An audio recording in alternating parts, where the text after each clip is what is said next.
Good afternoon, ladies and gentlemen. Magandang hapon, Pilipinas. Mayong hapon.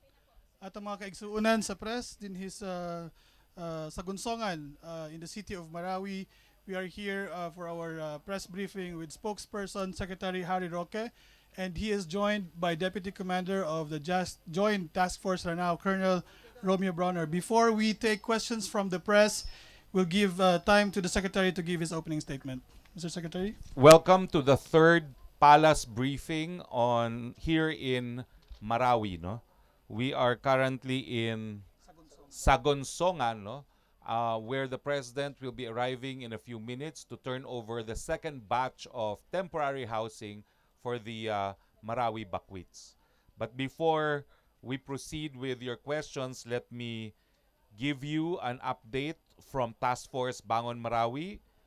As of latest data, 67 out of 135 evacuation centers in Region 10, Northern Mindanao, and ARM remain open. 3,391 families or 17,011 individuals are staying in these evacuation centers. Based on DSWD IDP monitoring report, there are 29,029 home-based families in 247 barangays in Region 10 alone. 20,752 of which are in the province of Lanao del Norte. Meanwhile, more than 10,000 individuals have been allowed to return to 9 more barangays in Marawi on June 19 and 22. On January 29, around 1,000 families were also given permission to go back to their homes in certain areas of barangays Lilod Saduk, Raya Saduk, and Pangaw Saduk. The total number returned barangays is now at 39. Aside from the homecoming, an initial 150 families moved to areas 2 and 4 of the Biyaya ng Pagbabago Transitional Site in Barangay Sagonsongan on January 20, 2018. They are the first batch transfer among the 500 families who received temporary housing last December 27. Note that in addition to 500 houses built by NHA, we have 300 more homes donated by PAGCOR. Also on January 29, around 200 families also received the keys to their housing units in areas 3 and 4 of the said transitional sites.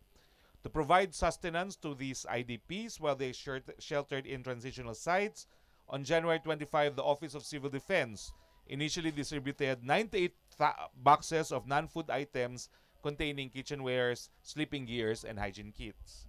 Task Force Bangon Marawi, with the support of Marawi local government, also conducted an on-site digital ID registration for Marawi residents in Barangay Sagonsongan on January 29.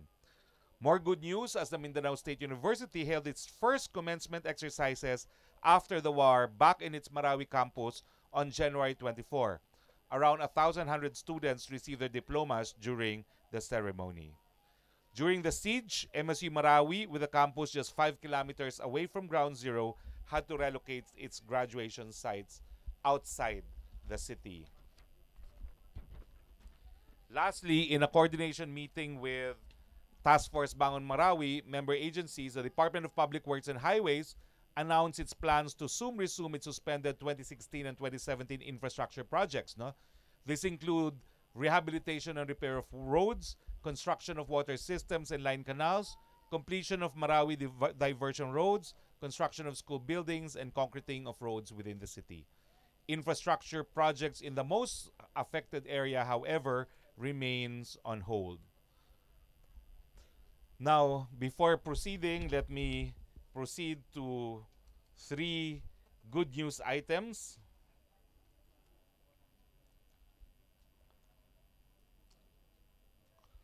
First good news is, the Mactan Cebu International Airport. No? We are pleased to announce that the new world-class passenger terminal building at the Mactan Cebu International Airport is now 89% complete and expected to open in June this year.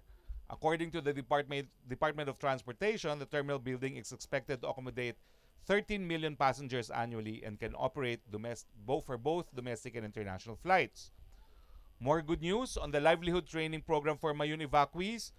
The government is concerned not only in the safety of our evacuees but to their livelihoods as well. No? Yesterday, January 29, 25 selected evacuees were given 5 training sessions of face masks training program by TESDA, conducted at the evacuation center in San Francisco Elementary School and Malilipot Elementary School in Albay.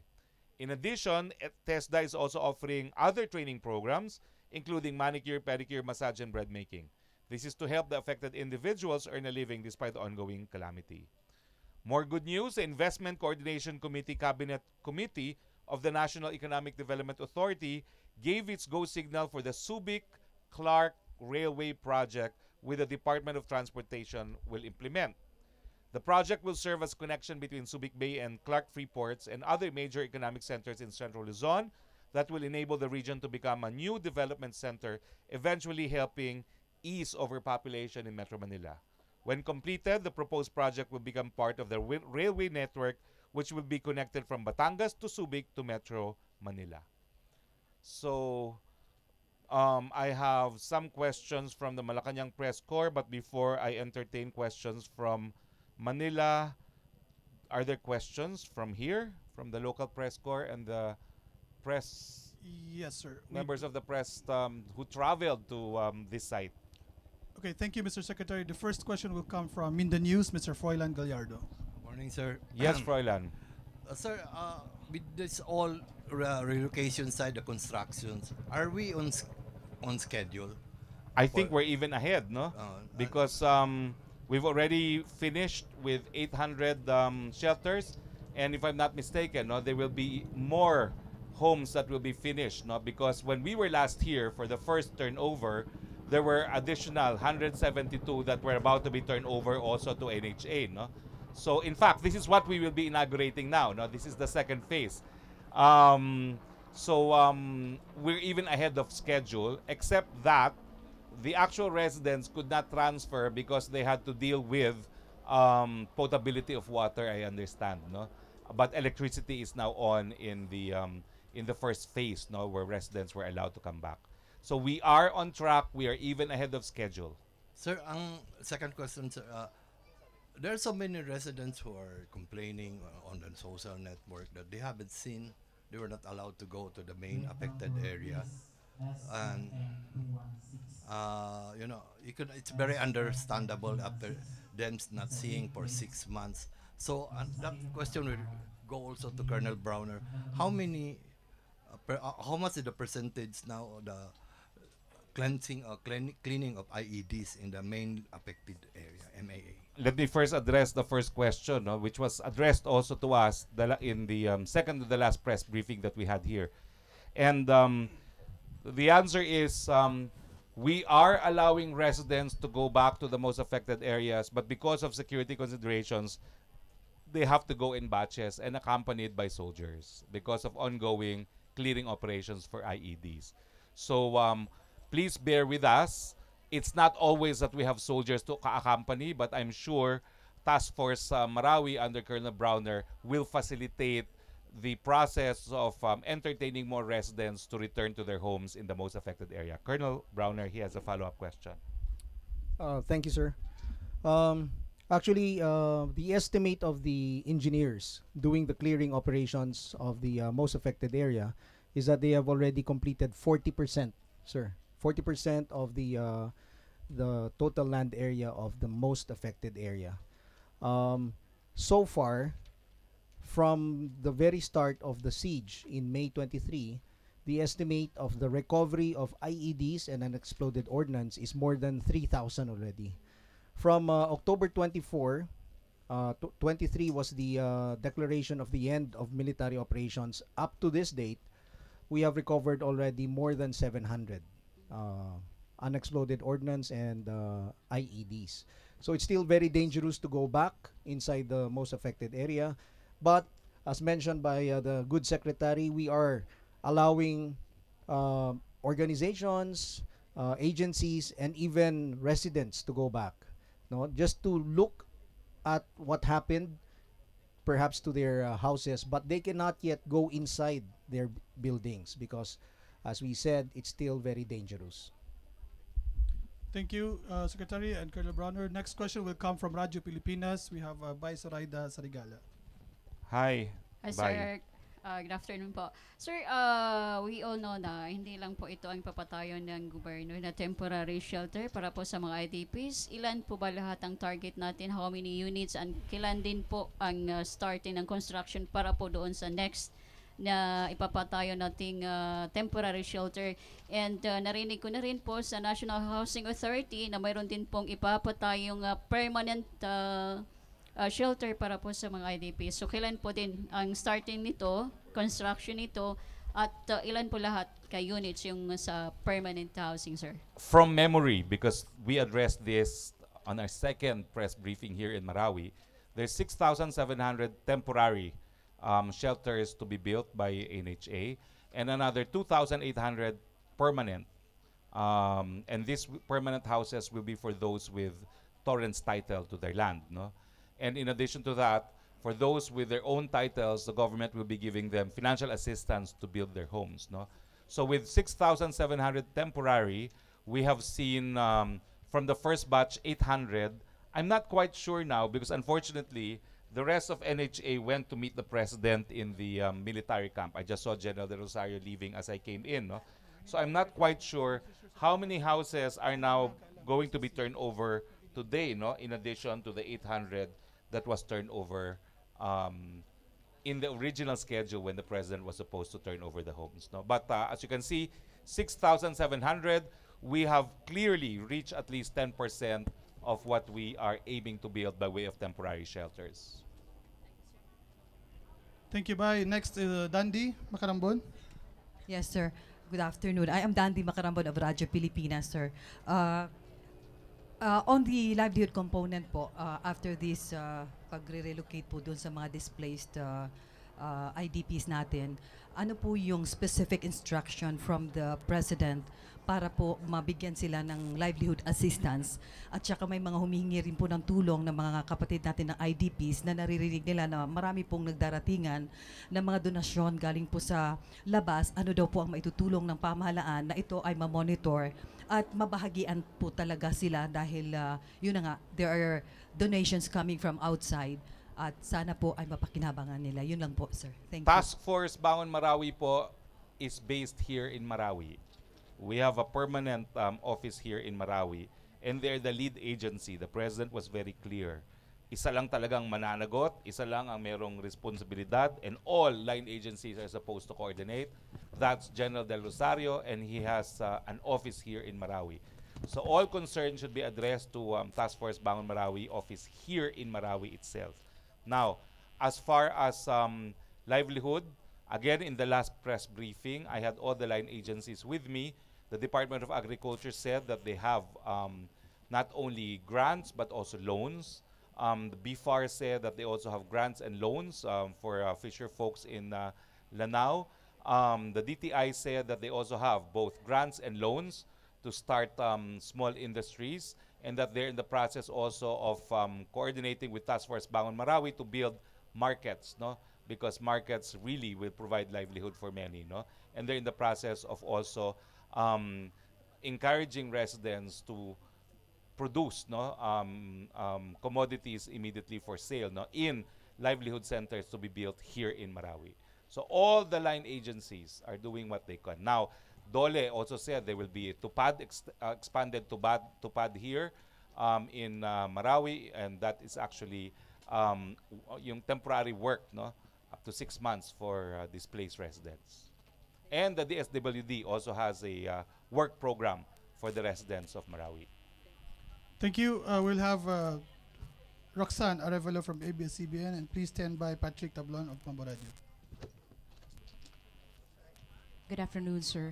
Yung first question ko po, sir, by May po kasi mag-iisang taon na mula nang nangyari yung siege. By that time po ba, sir, nailipat na lahat ng mga evacuees natin dito? And ano yung foresight natin, sir, dun sa main battle area? By that time po ba na-i-clear na po yun?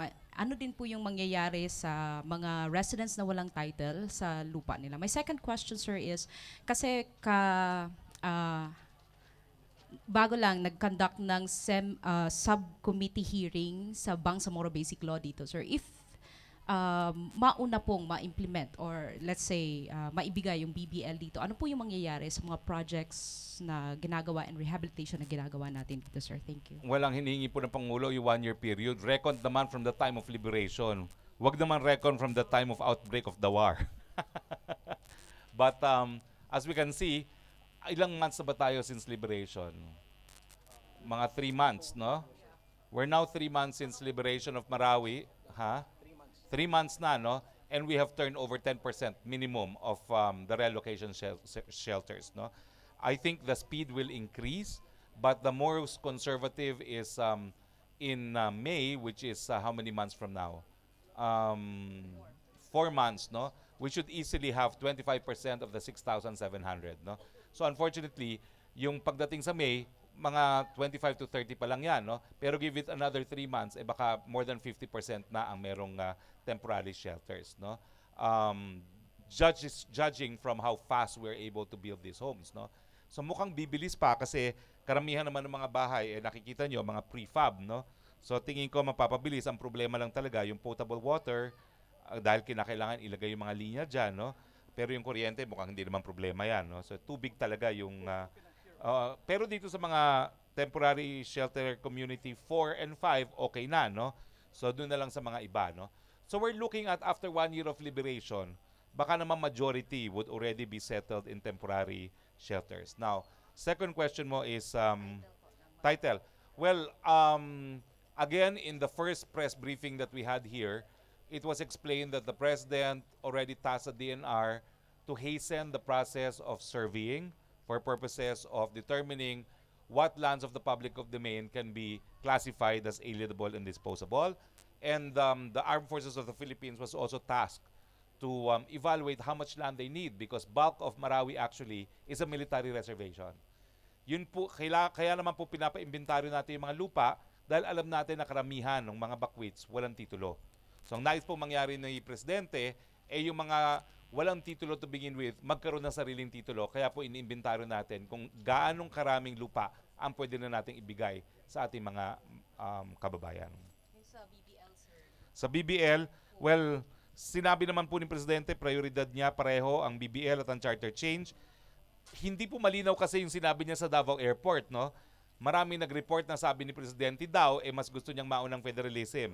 Pero yung mga naunang binitawang salita po ni Presidente, malinaw na malinaw siya at narinig ko siya at least 3 times, no? Including the one-on-one interview with me in the news, na talagang sinabi niya kailangan mauna ang BBL. Kasi kung hindi mauna ang BBL, baka hindi na mangyari yung nais mangyari sa BBL pag nagkaroon na ng charter change to federalism. So I heard him say that 3 times, but I think people were somehow not sure what he said in Davao Airport during the arrival ceremony in India, because he did not directly answer it. But my understanding is he hasn't changed his mind and that he still wants BBL before federalism. So kung mauuna po ba yung BBL, ma-implement na siya dito, what will happen to the programs and projects na ginagawa natin dito for specifically dito sa rehabilitation? Wala pong apekto yan. Tuloy pa rin po yan dahil national government naman po talaga ang taking the lead in the rebuilding of Marawi. This is a promise that the President said before he leaves office, Marawi will be back on its field. Babangon muli po ang Marawi bago matapos ang termino ni Presidente Duterte. Thank you, Roxanne. Thank you, Mr. Secretary. We'll have Mr. Patrick Tablon from Bombo Radio. After Patrick, I'll read a question from Manila, ha? Mr. Secretary, sir, magandang hapon po. Patrick, Patrick Tablon of Bombo Radio Philippines. Sir, kanina nasabi niyo po na we are ahead of time no pa sa pagtapos dito sa mga temporary shelters.